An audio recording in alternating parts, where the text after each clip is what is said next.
নমস্কার। আজকে বাংলা নববর্ষ নিয়ে আলোচনা করব।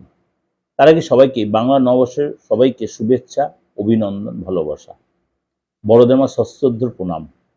ছোটদের আমার বন্ধু বয়সী যারা সকলের জন্য সশ্রদ্ধ ভালোবাসা, আন্তরিক ভালোবাসা এবং ছোটদের জন্য আমার রইল অভিনন্দন, বড়দের জন্য অভিনন্দন, তাদের সশ্রদ্ধ প্রণাম।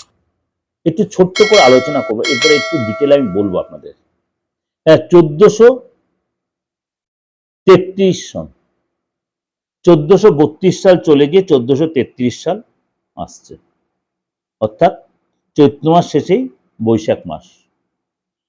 1433টা মানে কার বছর? 32টা ছিল রবির বছর, আর 1433 হচ্ছে চন্দ্রের বছর, অর্থাৎ 4 1 5, 5 3 8, 8 3 11, 11কে সিঙ্গেল ডিজিটে 1 1 2, 2 হচ্ছে চন্দ্রের সংখ্যা, চন্দ্রের বছর। সুতরাং এই চন্দ্রের বছরে এই 1433 সালে অধিপতি গ্রহ হতে চলেছেন দেবগুরু বৃহস্পতি। 1433 সালে অধিপতি গ্রহ হতে চলেছেন দেবগুরু বৃহস্পতি, আর মন্ত্রীর দায়িত্ব থাকবেন সেনাপতি মঙ্গল। জ্ঞান, সমৃদ্ধি, সৌভাগ্যের প্রতীক হচ্ছে বৃহস্পতি, সঙ্গে সাহস, বীরত্ব হচ্ছে মঙ্গল।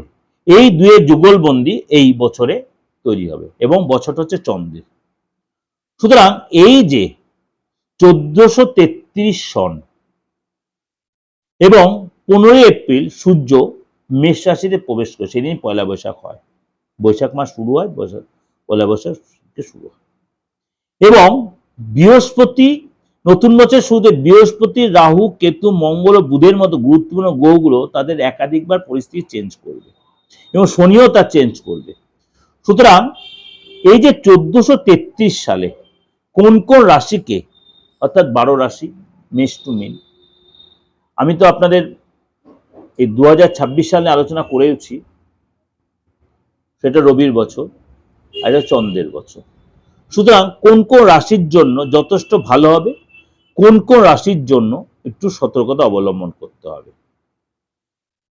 যেমনি আপনার 1433 সালে অধিপতি গ্রহ হচ্ছে দেবগুরু বৃহস্পতি, মন্ত্রীর দায়িত্ব সামনে দেবগুরু সেনাপতি মঙ্গল। জ্ঞান, সমৃদ্ধি, সৌভাগ্যের প্রতীক বৃহস্পতির সঙ্গে সাহস, বীরত্বের প্রতীক হচ্ছে মঙ্গল।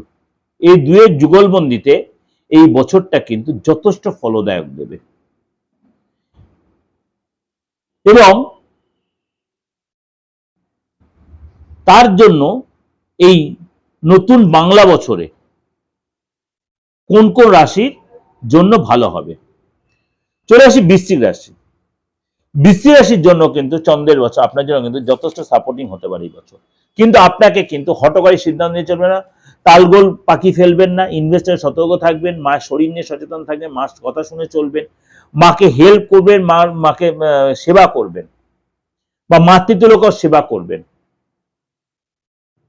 যদি আপনার সামর্থ্য গেলে অবশ্যই মাঝে মাঝে মায়ের বয়সে কাউকে হেল্প করবেন, সে আপনার সাধ্য মতো। অর্থ আসবে, কিন্তু খরচের রাস্তা তৈরি থাকবে। অর্থ কিন্তু আপনার আসবে, অর্থ আসবে না একদম না, অর্থ আসবে, কিন্তু খরচের রাস্তা তৈরি হবে, সেই খরচটা কন্ট্রোল করবেন। এছাড়া কিন্তু আর্থিক ক্ষতির জায়গার মাঝে তৈরি হতে পারে। আর্থিক যে ক্ষতি সবসময় তা না, মাঝে মাঝে একটু চাপ হয়ে যেতে পারে। দেখালো অর্থ এসে যাবে, কিন্তু মাঝে একটু চাপ আসতে পারে, মানসিক উদ্বিগ্নতা থাকবে, কোনো ছোট দুর্ঘটনা হতে পারে, কথাবার্তার মধ্যে একটু অস্থিরবোধ থাকতে পারে।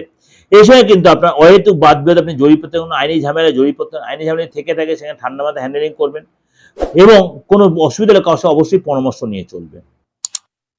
যে অবশ্যই প্রোগ্রামটা তাহলে অবশ্যই জুড়ে থাকুন, ডিটেলটা অবশ্যই খুব শীঘ্রই দেব, আপনারা অনেক বেশি উপকৃত হবেন তাতে।